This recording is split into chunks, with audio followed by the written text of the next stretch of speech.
Africa Content TV. Àṣà ni wọ́n ní ẹ̀bọ̀, ayé mọ́ ojú bá máa sọ kẹ́ pẹ́ láyé.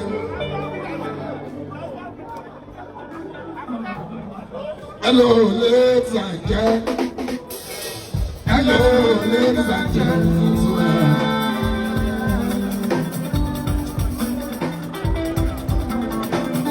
Hello, ladies and gentlemen. Hello, ladies and gentlemen.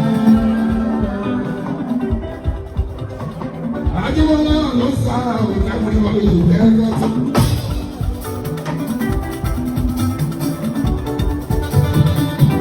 Akọrin bàbá akọni ìṣẹ́wọ̀ lórí ìlọ́jà.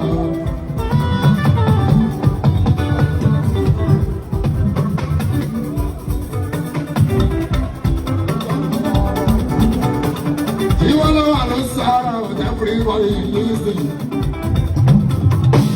Akọrin bàbá akọni ìṣẹ́wọ̀ lórí ìlọ́jà. Ìjọba àjò. So easy, no, there go back, go. Hello, ladies and gentlemen. Hello, ladies and gentlemen. Hello, ladies and gentlemen. Hello, ladies and gentlemen.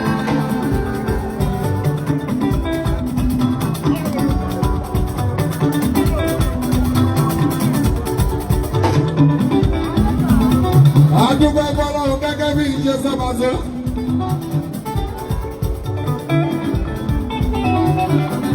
Orí stéèjì sáwa yìí, orí ìtàgé sáwa yìí ojú wá. Ọ̀gá oníṣòro níbí. My mentor, olórí oko tí wọ́n pátápátá, kéwòn ní ọdún Alábí mi mẹ́yà lókè ọ̀rọ̀ bàbá.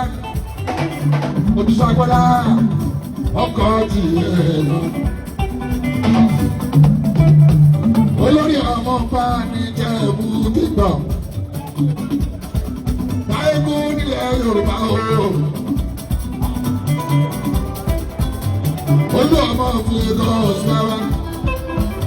Àwọn tó ní stéèjì òkúnlẹ̀ àgbàkà lọ́dún lẹ́bùrẹ́ wa.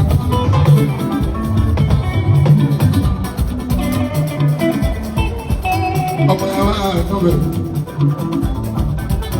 Ọlọ́run lọ́ra ẹ̀mí bàbá. Ọlọ́run lọ́ra ẹ̀mí kẹ́wọ́n ní ọ̀tún ẹ̀. Ọlọ́run lọ́ra ẹ̀mí mẹ́tọ́ òbí dára.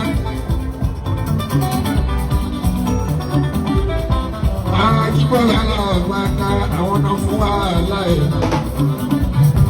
Bẹ́ẹ̀ka showcase talent wa kúnlẹ̀ làgbàkà lórí stage. Ibà sí lọ́jọ́ bẹ́rẹ̀. Adúgbò.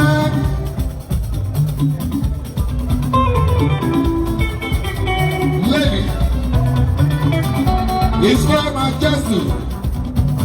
Ọba Sulaimon Raja Mẹ́rin Aṣọ́dé Ayébọ̀júmà Oníbàgbọ́lẹ̀ Aláyé ti fi tọ́ba lẹ lẹ́nu. Ọmọ méjì papọ̀ lẹ́ẹ̀kan náà. Ó yàtọ̀. Ó lójú mi náà ṣe máa rírú ẹ̀. Ó lójú ẹni tó lè ṣe é. Ọmọ méjì papọ̀ lẹ́ẹ̀kan náà. Ẹgbẹ́ lọ ní ọgọ́gún lélẹ́gbàdàn ní Àlàbí ẹ̀rín lọ́mọ. Wọ́n ti fi tó ń balẹ̀ lónìí.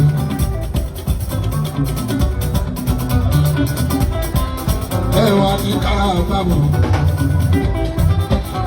ẹni kábàámọ̀ fẹ́ ṣoṣo. Lẹ́yìn ìgbéyàwó àwọn ọmọ yìí lábákàbá sí á, orí ńlá ayọ̀ ìdùnnú, àlàáfíà, pẹ̀lẹ́mí egungun, látọ̀rọ̀ fọ́gbà òkúnlẹ̀ àgbàkà, aláàbí kó máa jẹ́ tó.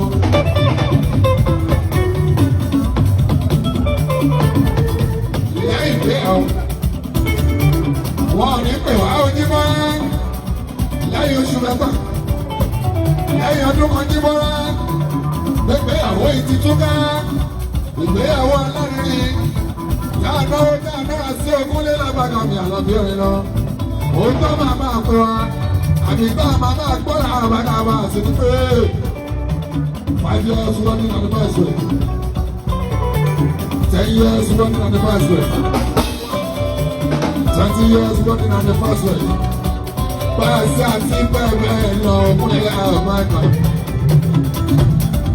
àfọ àgbọ̀gbọ̀ òótọ́ wọ̀ àmì lágbára lọ.